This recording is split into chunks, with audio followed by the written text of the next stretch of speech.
हर पल आपके साथ। नमस्कार, आप देख रहे हैं हर्पल न्यूज और मैं हूं आपके साथ तनु बालियान। गुड मॉर्निंग भारत में रुक करेंगे कुछ अहम और बड़ी खबरों का, लेकिन उससे पहले एक नजर अब तक की सुर्खियों पर।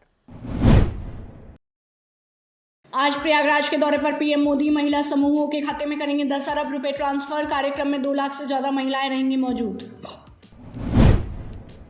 राष्ट्रपति रामनाथ कोविंद का केरल दौरा, कई कार्यक्रमों में लेंगे हिस्सा, जनसभा को भी करेंगे संबोधित। गोवा दौरे पर बीजेपी के राष्ट्रीय अध्यक्ष जेपी नड्डा 2 जनसभाओं को करेंगे संबोधित, कार्यकर्ताओं को देंगे जीत का मंत्र। वाल्मीकि नगर में सीएम नीतीश कुमार करेंगे कैबिनेट की बैठक, बगहा को दिया जा सकता है राजस्व जिले का दर्जा, इको पार्क कोलेश्वर धाम जा सकते हैं सीएम। भारत में ओमिक्रॉन के 161 से ज्यादा मामले, दिल्ली में अब तक आ चुके हैं 32 केस, यूएस में नए वेरिएंट से पहली मौत। यूपी विधानसभा चुनाव 2022 का बिगुल बज चुका है। चुनाव आयोग अगले महीने में यूपी चुनाव की तारीखों का ऐलान कर सकता है। प्रदेश चुनाव की तैयारियों में बीजेपी कोई कमी नहीं रखना चाहती। बीजेपी के स्टार नेता मतदाताओं को रिझाने के लिए लगातार रैलियों और जनसभाओं को संबोधित कर रहे हैं। इसी क्रम में आज पीएम नरेंद्र मोदी संगम नगरी पहुंच रहे हैं। प्रयागराज के परेड मैदान पर पीएम नरेंद्र मोदी के 21 दिसंबर को होने वाले कार्यक्रम में पूरे प्रदेश की स्वयं सहायता समूह की 2.5 लाख से अधिक महिलाएं शिरकत करेंगी। पीएम नरेंद्र मोदी के इस कार्यक्रम में शामिल होने वाली महिलाओं के लिए प्रयागराज में 50 से ज्यादा स्कूलों में रुकने की व्यवस्था की गई है। प्रयागराज में ऐसा पहली बार हो रहा है जब प्रधानमंत्री के किसी कार्यक्रम में इतनी भारी संख्या में महिलाएं पूरे प्रदेश भर से आ रही हैं। 75 जिलों से आ रही इन सभी महिलाओं की व्यवस्था में कोई चूक ना हो, इसके लिए 2 दिन पहले आए सीएम योगी आदित्यनाथ ने अधिकारियों को कड़े निर्देश दिए हैं। हालांकि महिलाओं के रुकने का पूरा इंतजाम स्कूलों में रखा गया है। वहीं पर महिलाएं आएंगी और कार्यक्रम खत्म होने के बाद स्कूल में लौटेंगी। इसके साथ वो अपने अपने जिलों के लिए रवाना होंगी। राष्ट्रपति रामनाथ कोविंद का मंगलवार से 4 दिवसीय केरल दौरा है। इस दौरान वो कई कार्यक्रमों में भी शामिल होंगे। वो आज कुन्नूर पहुंचेंगे, जहां से वो कासरगोड के केंद्रीय विश्वविद्यालय के लिए रवाना होंगे और कोच्चि पहुंचेंगे। वहीं अगले दिन राष्ट्रपति कोच्चि नौसेना अड्डे पर एक कार्यक्रम में हिस्सा लेंगे, जिसके बाद वापस लौटेंगे। वहीं 23 तारीख को पीएन पर्णिकर फाउंडेशन के उद्घाटन के दौरान एक जनसभा को संबोधित करेंगे।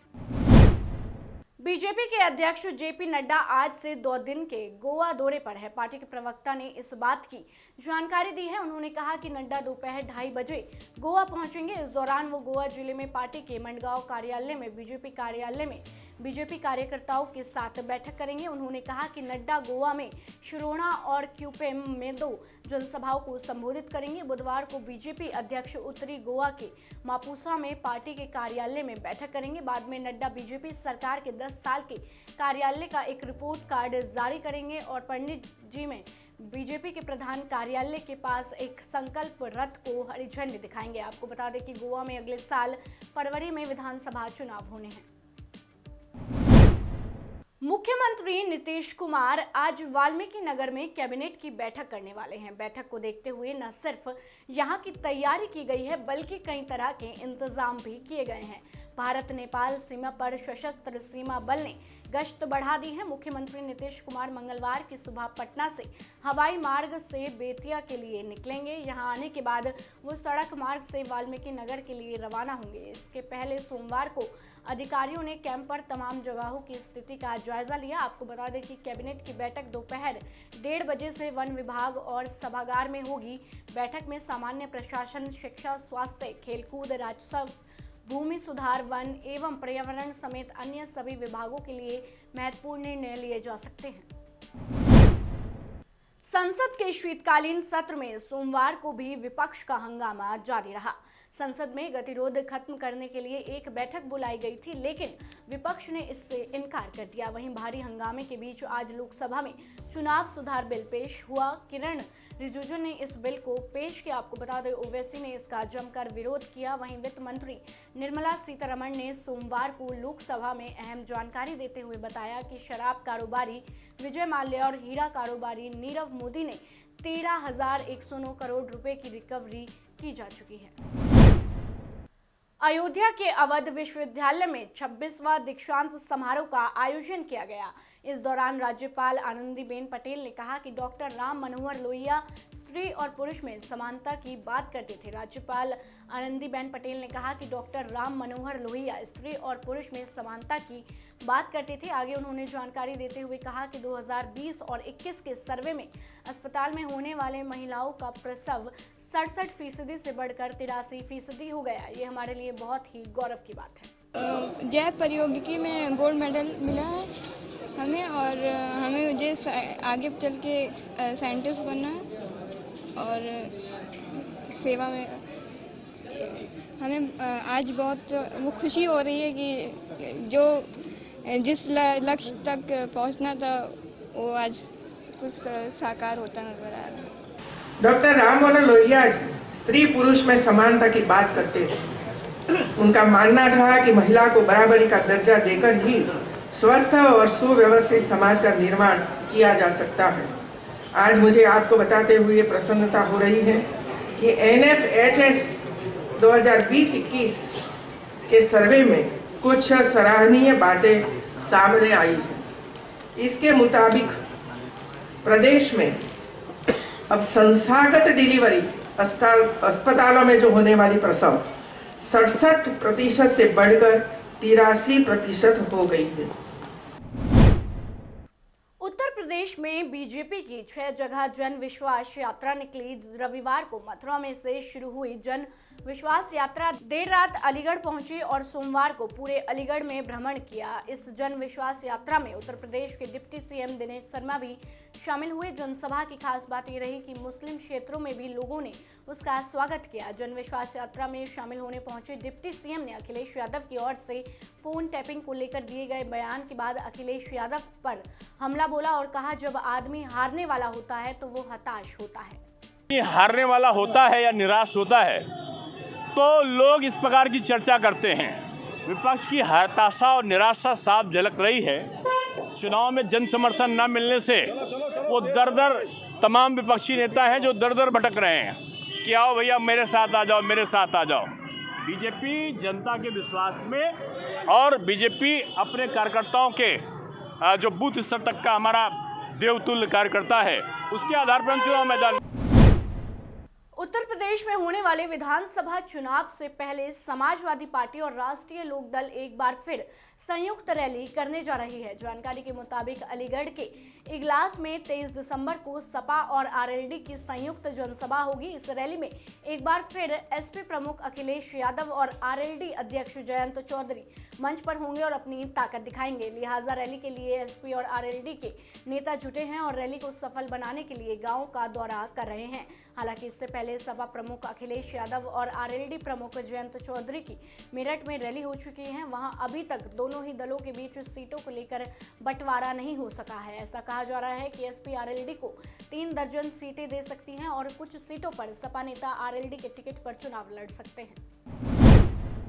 बीजेपी पार्टी के संसदीय दल की बैठक बुलाई है। ये बैठक दिल्ली के डॉक्टर अंबेडकर इंटरनेशनल सेंटर में मंगलवार को आयोजित की जाएगी। आपको बता दें, पार्टी नेतृत्व की ओर से इस बैठक में बीजेपी के सभी लोकसभा और राज्यसभा सांसदों को मौजूद रहने को कहा गया है। मिली जानकारी के अनुसार इस बैठक में संसद के शीतकालीन सत्र में आगे की रणनीति पर चर्चा हो सकती है। वहीं गृह राज्य मंत्री अजय मिश्रा टेनी को लेकर विपक्ष के कड़े रवैये पर भी चर्चा हो सकती है। हालांकि पार्टी की तरफ से बैठक के मकसद को लेकर कुछ भी साफ नहीं किया गया है। रेवाड़ी से अजमेर के निकट न्यू किशनगढ़ तक वेस्टर्न डेडिकेट फ्रेस्ट कॉरिडोर के नाम से एक और बड़ी उपलब्धि दर्ज होने जा रही है। इस साल जनवरी महीने में डबल स्टैक इलेक्ट्रिक कंटेनर ट्रेनों का संचालन शुरू किए जाने के बाद अब इस रूट पर 3 स्टैक कंटेनर ट्रेनों का भी संचालन शुरू किया जा रहा है। 3 स्टैक कंटेनर लेकर चलने वाला ये देश का पहला रूट होगा। इस प्रोजेक्ट का निरीक्षण करने के लिए सोमवार को केंद्रीय रेल मंत्री अश्विनी वैष्णव रेवाड़ी पहुंचे। रेल मंत्री ने रेवाड़ी जिला के पाली में लगाई गई कंटेनर यूनिट का निरीक्षण करने के साथ 3 स्टैक कंटेनर प्रोजेक्ट का अवलोकन भी किया। इस दौरान रेल मंत्री अश्विनी वैष्णव ने कहा कि रेल मंत्रालय गति शक्ति विजन के साथ काम कर रहा है, जिसके तहत सरकार छोटे किसानों और उद्यमियों को न केवल सुगम संसाधन मुहैया करा रही है, बल्कि किसानों को बेहतर व्यवस्था देने में भी सक्रिय भूमिका निभा रही है। प्रधानमंत्री श्री नरेंद्र मोदी जी का विजन है, जो छोटे हमारे व्यापारी हैं और जो छोटे किसान हैं और जो छोटे उद्यमी हैं, उनके लिए एक सुगम साधन की व्यवस्था की जाए। उस सुगम साधन की व्यवस्था कैसे होगी, उसके लिए छोटे कंटेनर, जो कि माननीय प्रधानमंत्री जी के गति शक्ति के विजन में, आपने सबने देखा होगा गति शक्ति का विजन है। गति शक्ति के प्रोग्राम में क्या है कि चाहे रेल से हो या रोड से हो या वाटरवेज से हो, किसी भी तरीके से सामान आसानी से ट्रांसपोर्ट हो सके, वो व्यवस्था होनी है। दिल्ली के मोहल्ला क्लिनिक में खांसी का सिरप पीने की वजह से 16 बच्चे बीमार हो गए। वहीं 3 बच्चों की मौत भी हो गई। मिली जानकारी के अनुसार कफ सिरप के साइड इफेक्ट की वजह से बच्चों की जान गई है। इस मामले की जांच रिपोर्ट सामने आने के बाद केंद्र सरकार के डायरेक्टर जनरल हेल्थ सर्विसेज ने दिल्ली सरकार के DGHS को कुछ निर्देश दिए। उन्होंने कहा कि मोहल्ला क्लिनिकों और डिस्पेंसरी को नोटिस जारी किया जाए कि 4 साल से कम उम्र के बच्चों को डिट्रोमेथोफोन सिरप ना दिया जाए। 13 दिसंबर को श्री काशी विश्वनाथ धाम के लोकार्पण के बाद इसकी भव्यता, सुंदर और सजावट देखकर काशी ही नहीं बल्कि पूरी दुनिया आश्चर्यचकित हो गई। धाम की तस्वीर लगातार सोशल मीडिया पर वायरल हो रही हैं। आस्था से जुड़े हर व्यक्ति के अंदर इसकी भव्यता को पास देखने की ललक है। यही वजह है कि लोकार्पण के बाद पहले रविवार को श्री काशी विश्वनाथ मंदिर में दर्शन के लिए श्रद्धालुओं की भीड़ उमड़ पड़ी। जम्मू कश्मीर के लिए बने परिसीमन आयोग ने जम्मू में 6 और कश्मीर घाटी में 1 विधानसभा सीट बढ़ाने का प्रस्ताव दिया है। इसमें जम्मू में 43 और कश्मीर में 47 सीटें हो जाएंगी। इसमें ST के लिए 9 और SC के लिए 7 सीटें रिजर्व रखी जाएंगी। वहीं POK के लिए 24 सीटें रिजर्व होंगी। इस तरह से जम्मू कश्मीर विधानसभा की मौजूदा 83 सीटों को बढ़ाकर 90 करने का प्रस्ताव है। आयोग ने इस पर 31 दिसंबर 2021 तक सुझाव मांगे हैं। आपको बता दें कि जम्मू कश्मीर में पहली बार SC को चुनावी आरक्षण दिया जाएगा। वहीं परिसीमन आयोग के सुझाव की PDP अध्यक्ष और पूर्व मुख्यमंत्री महबूबा मुफ्ती ने कड़ी आलोचना की है। उन्होंने ट्वीट करके कहा कि जनगणना की अनदेखी हो रही है। एक इलाके के लिए 6 सीटों और कश्मीर के लिए केवल 1 सीट का प्रस्ताव देकर लोगों को एक दूसरे के खिलाफ खड़ा करने की कोशिश है। उधर पीपल्स कॉन्फ्रेंस के अध्यक्ष सज्जाद गनी लोन ने ट्वीट करके कहा कि आयोग की सिफारिशें पूरी तरह से अमान्य हैं और ये पूर्वाग्रह से ग्रस्त है। 200 करोड़ की महाठगी करने वाले कॉमन मैन सुकेश चंद्रशेखर ने जैकलीन फर्नांडिस को लाखों करोड़ों के तोहफे ही नहीं, women centric super hero film का लालच भी दिया था। सुकेश ने जैकलीन से कहा था कि वो उसके लिए 500 करोड़ के बजट की 3 पार्ट्स फिल्म का प्रोडक्शन करेगा। जानकारी के मुताबिक ये वादा भी जैकलीन को लुभाने की प्लानिंग में था। एक केस से जुड़े एक सूत्र ने खुलासा किया कि सुकेश अच्छी तरह से जानता था कि जैकलीन बॉलीवुड में काम की तलाश में है। वो बहुत ज़्यादा फिल्में साइन नहीं कर रही थी, इसलिए सुकेश ने जैकलीन से फिल्म बनाने का वादा किया था।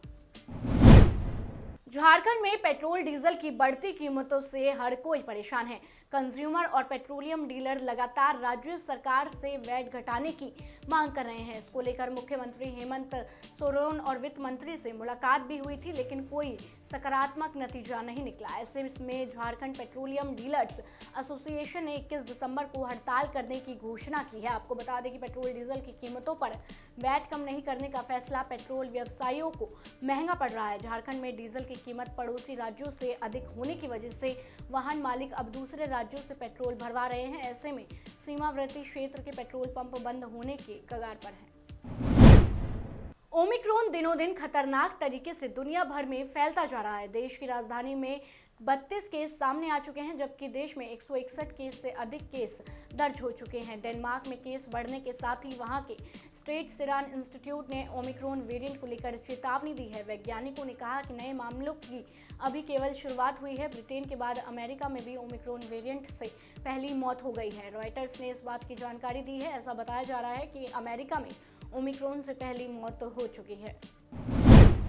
देश की राजधानी दिल्ली में कड़ाके की ठंड पड़ रही है। मौसम विभाग की ओर से दी गई जानकारी के अनुसार दिसंबर के शुरुआती 15 दिन का मौसम इस बार 6 सालों में सबसे ठंडा रहा। वहीं दिल्ली में गुणवत्ता की हालत बदतर हो रही है। हवा की गुणवत्ता और मौसम पूर्व अनुमान बताने वाली एजेंसी सफर के मुताबिक दिल्ली का AQI 316 है, जो बहुत ही खराब श्रेणी में आता है। वहीं उत्तर प्रदेश की हवा भी कुछ खास ठीक नहीं है। अगर स्थिति पर नज़र डाली जाए तो खराब श्रेणी में यूपी की हवा दिखती है। राज्य का AQI इस वक्त 273 है। वहीं अगले कुछ दिनों में भी हालत इसी तरह के दिख रहे हैं। पहाड़ों से उतरी ठंड ने उत्तर पश्चिम भारत के मैदानी इलाकों में गलन वाली सर्दी बढ़ा दी है, जिसका असर पंजाब, हरियाणा, चंडीगढ़, दिल्ली, उत्तर प्रदेश, राजस्थान और मध्य प्रदेश में दिखने लगा है। इन राज्यों में लोग कांपने को मजबूर हो गए हैं। मौसम विभाग के अनुसार सोमवार को दिल्ली का न्यूनतम तापमान 3.2 डिग्री तक गिर गया, जो इस मौसम का सबसे कम तापमान है। साथ ही शीतलहर अभी कुछ और दिन सताएगी। एक के बाद एक 2 पश्चिमी विक्षोभों और इसकी वजह से मंगलवार रात से सर्द उत्तर पश्चिमी हवाओं के मंद होने से न्यूनतम तापमान बढ़ जाएगा। हरियाणा में हिसार जिले में पर्यावरण प्रेमी के नाम से मशहूर रमेश ने पत्नी और 3 बच्चों की हत्या करके खुदकुशी कर ली। उसने एक सुसाइड नोट भी छोड़ा है। मृतक रमेश लोगों के घरों में घुसे सांप, जहरीले जानवर, बिच्छू, जंगली छिपकलियों को पकड़कर जंगल में छोड़ता था। इस काम के लिए वो पैसे नहीं लेता था, लेकिन अब उसके द्वारा उठाए गए कदम से सभी हैरान है। सुसाइड नोट में रमेश ने लिखा है कि वो अपनी पत्नी और बच्चों की हत्या करके जान दे रहा है। पत्नी और बच्चों के शव घर के अंदर कमरे में खून से लथपथ हालत में पड़े हुए हैं और रमेश सड़क पर मिला। फिलहाल के लिए गुड मॉर्निंग भारत में बस इतना ही। देश दुनिया की तमाम खबरों को जानने के लिए आप जुड़े रहिए हमारे साथ और देखते रहिए हर पल न्यूज़।